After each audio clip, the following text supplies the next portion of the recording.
unterwegs, diesmal in einer ehemaligen Sprengstofffabrik, beim ehemaligen Sprengstoffproduzenten im Dritten Reich, einer der größten mit. Und heute wollen wir uns die komplette Anlage mal anschauen. Bis gleich. So, ich stehe jetzt hier praktisch in einem der Bunker, die zu der Anlage gehören. Soweit ich weiß, je nachdem, was für Arten von Sprengstoff produziert wurden, wurde das meistens so aufgebaut, dass bestimmte Vorgänge halt immer in einem Gebäude halt passiert. Also nicht alles im einen Gebäude, im Einzelnen, sondern die verschiedenen Arbeitsschritte halt in unterschiedlichen Gebäuden, damit es beim Ernstfall, wenn es zu irgendeiner Explosion kommt, dass man jederzeit die Anlage relativ schnell wieder in Betrieb nehmen kann. So Leute, wir haben jetzt noch einen weiteren Bunker entdeckt. Allerdings kommt man jetzt nur über die Belüftung, über diese Lüftungsschächte in den Bunker rein. Alles andere ist zugegraben. Ich versuche es jetzt einfach mal. Mal schauen, wie weit ich komme.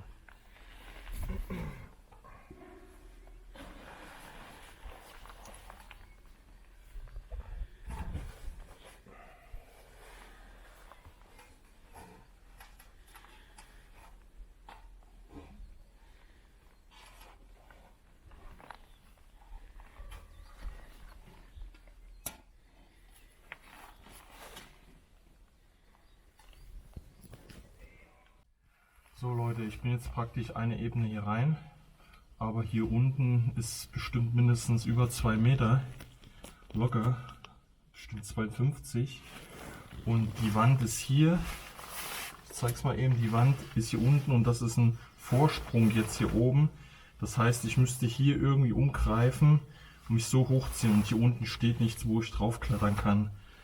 Ob sich das jetzt lohnt, wahrscheinlich eher nicht, deshalb lasse ich es jetzt einfach. Weil viele Möglichkeiten habe ich nicht. Wenn mir die Kraft ausgeht, komme ich wahrscheinlich dann so nicht mehr raus. Deshalb krabbel ich jetzt wieder raus.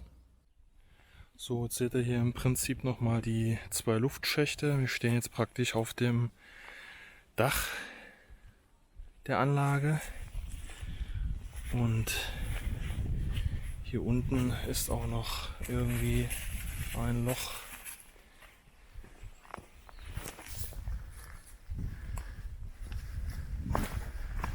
Ja.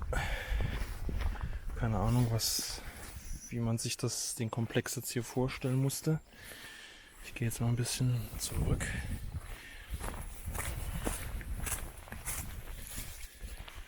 So, und dann seht ihr das jetzt nochmal von hier unten. Ja, der Eingang habe ich jetzt von oben im Luftschacht gesehen. Ist genau dahinter, also auf der Rückseite des Bunkers. Aber komplett zugeschüttet.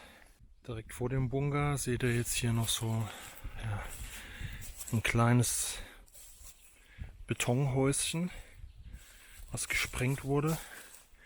Sieht so ein bisschen aus, als ob man sich dann im Ernstfall da drin auch sichern konnte, verstecken konnte, wobei das meistens ja nicht viel gebracht hat. Hier gab es wahrscheinlich so Sicherungswege, wo die Mitarbeiter und halt leider auch die Zwangsarbeiter, gab es ja wahrscheinlich wieder etliche, hierher gehen konnten, praktisch so ein Wegesystem, und dann gab es halt so kleine Verschläge aus Beton, wo praktisch nur in der Mitte, das wird sowas gewesen sein, nur in der Mitte jeweils so ein Haltegriff eingearbeitet wurde, wo sich derjenige praktisch vor einer Druckwelle sichern konnte, reingeht, sich festhält und in der Hoffnung, dass er dann halt die Druckwelle, Sprengung und alles überlebt. Aber das ist halt nur so ein Irrglaube. Man hat das im Prinzip den Leuten erzählt, damit die vom Kopf her wenigstens den Gedanken haben, dass die das Ganze überleben. Aber wenn es zu einer Sprengung gekommen ist, da hat man sowieso gar keine Zeit gehabt, sich irgendwie jetzt in Sicherheit zu bringen. Das passiert in der Sekunde. Also man hätte sich gar nicht von dem Standort aus wegbewegen können. So, jetzt seht ihr hier das größte Gebäude, wo wir uns gerade drauf zubewegen. Das ist der Kohlebunker. Sieht man schon unten an diesen Zylindern, die nach unten weggehen, Richtung Boden. Ja, mal gucken, ob wir da reinkommen und uns das Ganze auch von innen anschauen können. So, wir haben jetzt hier den Zugang entdeckt zu dem Kohlebunker und ja, schauen wir uns jetzt mal an das Ganze.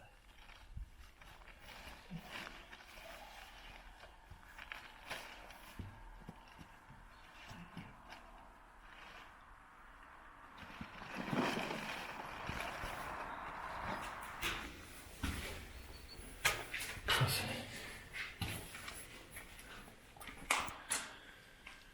Leider schon alles so ein bisschen zugesprüht.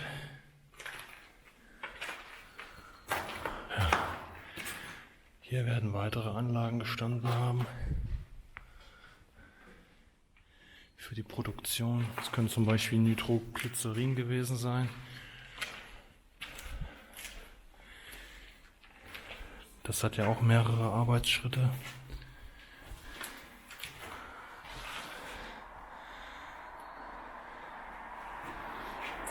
Dann brauchte man zum Beispiel solche extra Bäder, Wannen, wo das dann halt ja auch praktisch wie nochmal gewaschen wird.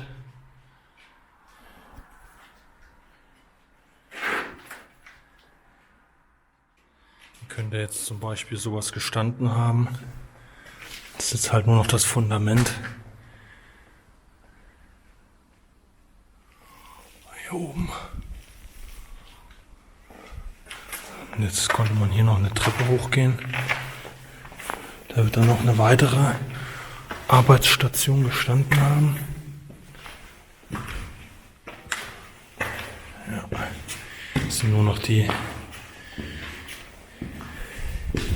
Metallhalterung dran von dem Geländer. Jetzt seht ihr das nochmal von hier oben. Ja, und hier oben auch nochmal einen schönen Ausguck hier. Der war ja auch hier an der Straße angebunden, das Ganze. Wahrscheinlich gab es auch noch ein Schienennetz. Hier ging das auch noch weiter hoch. Ja, und jetzt kommen wir hier raus. Und dann haben wir hier, sind wir jetzt in der oberen Etage von dem Kohlebunker. Das sieht schon krass aus. Und hier geht es richtig weit nach unten. Richtig weit nach unten. Ich getraue mich gar nicht hier ranzugehen. Ihr könnt das schon sehen. Ob ihr das so einschätzen könnt, weiß ich nicht. Wahrscheinlich eher nicht. Ja. Hier wurde dann die Kohle gelagert und dann halt da unten peu à peu aus den Schlund jeweils wieder abgelassen, wenn es benötigt wurde. Ja, es ist schon ein riesen Ding.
So Leute, dann war es das mit diesem Video. Ich hoffe, oder wir hoffen, dass es euch gefallen hat. Vermutlich sind hier in der Gegend noch mehrere Überreste zu finden. Hier geht jetzt auch irgendwie so ein komischer Kanal hier rein. Weiter vorn war noch auch noch eine Konstruktion, die gesprengt wurde. Da wird es noch mehr geben. Aber ich denke, für dieses Video reicht das vollkommen aus. Wir sehen uns im nächsten Video.